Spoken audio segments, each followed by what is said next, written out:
आसन्तु जानिबा एकलव्य को भगवान श्रीकृष्ण काईके बद्ध करथिले। महाभारत अनुसार निषाद राजर पुत्र हिरण्यधनुंक पुओ एकलव्य थिले।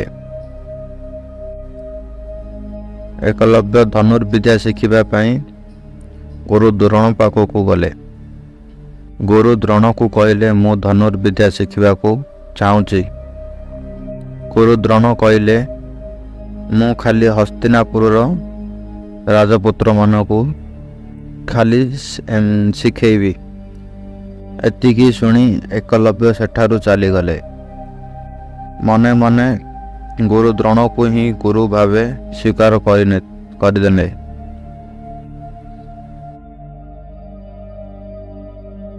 किछि दूर को जाई गुरु द्रोण को गोटे प्रतिमा निर्माण करिले।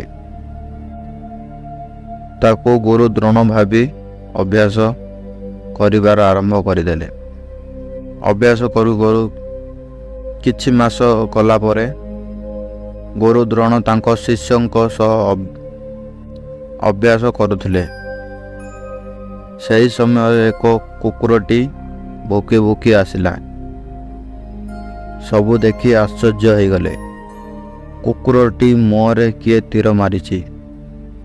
कुकुर मुहरु गोटे भी रक्त टोपाटी बाहरुनी। गुरु देखी आश्चर्य हो गले। सेठाको आसिले एकलव्य। कहले गुरुदेव ए कुकुर मुहरे मु तीर मारिछि।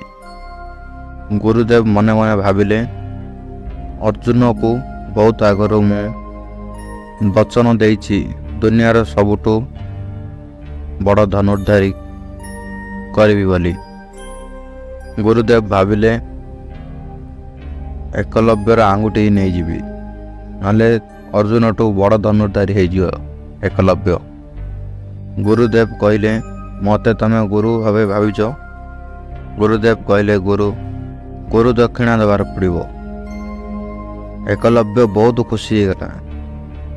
हसी हसी कहले माग गुरुदेव गुरु दक्षिणा।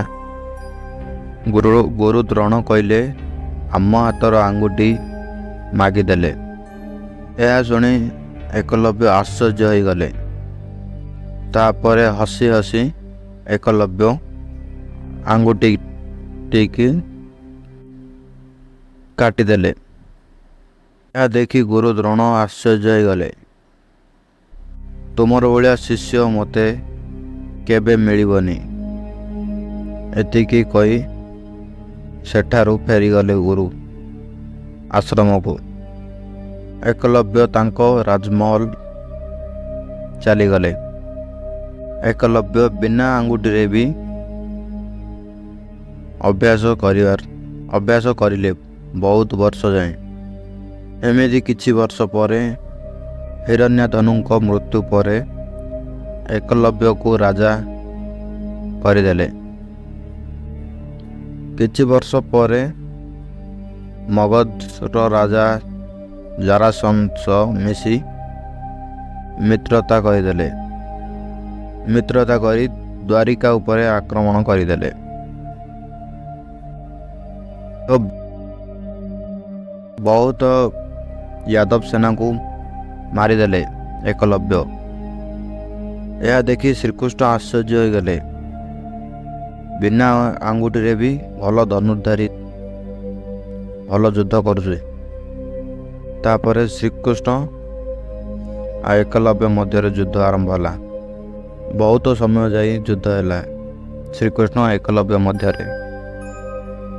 शेष रे भगवान श्रीकृष्ण सुदर्शन चक्र रे एकलव्य को बद्ध करदेले।